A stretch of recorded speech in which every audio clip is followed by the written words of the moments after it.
क्या पुल करना हमेशा पुश करने से आसान होता है? रोहित और विराट के स्कूल में आज क्रिकेट मैच है, लेकिन मैच से पहले पिच को फ्लैट करने के लिए इस पे भारी रोलर चलाना है और आज ये करने की बारी इन दोनों की है। हाय, रोलर तो इतना भारी है, इसे धकेलने में तो थक जाएंगे, फिर खड़े खड़े चौके छक्के मारने पड़ेंगे। भाई तूने फिजिक्स नहीं पढ़ी क्या? रोलर को धकेलने के बजाय खींचना ज्यादा आसान होता है। वो कैसे? फोर्स एक वेक्टर क्वांटिटी है, यानी इसे कंपोनेंट्स में तोड़ा जा सकता है। पुश करते हुए रोलर के ऊपर लगने वाली फोर्स को कंपोनेंट्स में तोड़े तो एक कंपोनेंट F cos थीटा आगे की तरफ लगेगा और दूसरा यानी F sin थीटा नीचे की तरफ। नीचे वाले कंपोनेंट की वजह से रोलर का इफेक्टिव वेट बढ़ जाएगा और इस बढ़े हुए वेट की वजह से जमीन से रोलर पे लगने वाली नॉर्मल फोर्स भी बढ़ जाएगी, यानी फ्रिक्शन भी बढ़ जाएगा और इसे मूव करने के लिए ज्यादा दम लगाना पड़ेगा। समझ गया भाई? पुलिंग के केस में F cos थीटा आगे की तरफ ही लगेगा, लेकिन F sin थीटा अब ऊपर की तरफ होगा। अब रोलर का इफेक्टिव वेट कम हो जाएगा और फ्रिक्शन फोर्स कम हो जाएगी, है ना? अरे क्या समझे हो भाई? यानी पुल करने के लिए कम दम लगाना पड़ेगा।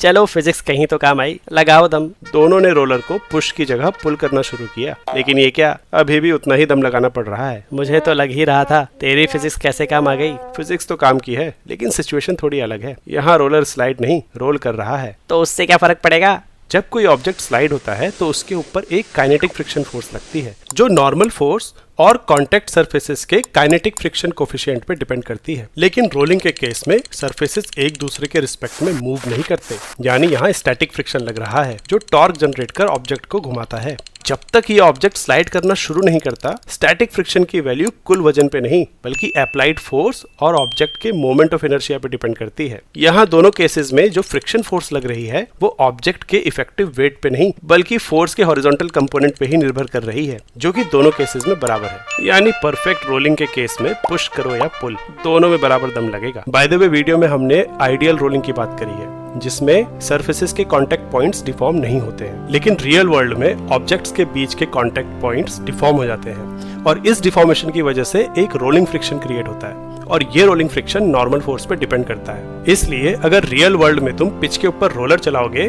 तो पुल करना पुश करने से थोड़ा आसान होगा, लेकिन फिर भी ये डिफरेंस स्लाइडिंग वाले केस के कंपैरिजन में बहुत कम होगा। लेकिन अगर हम आइडियल रोलिंग की भी बात करें तो पुल करने वाली सिचुएशन पुश करने वाली सिचुएशन से ज्यादा स्टेबल है। बता सकते हो क्यों? इस वीडियो के स्पॉन्सर है collegeassist.in, जो LPU नेस्ट फॉर्म पर 50% डिस्काउंट दे रहे हैं। अप्लाई करने के लिए चैनल पेज पे दिए लिंक पे जाओ। लिमिटेड टाइम ऑफर है।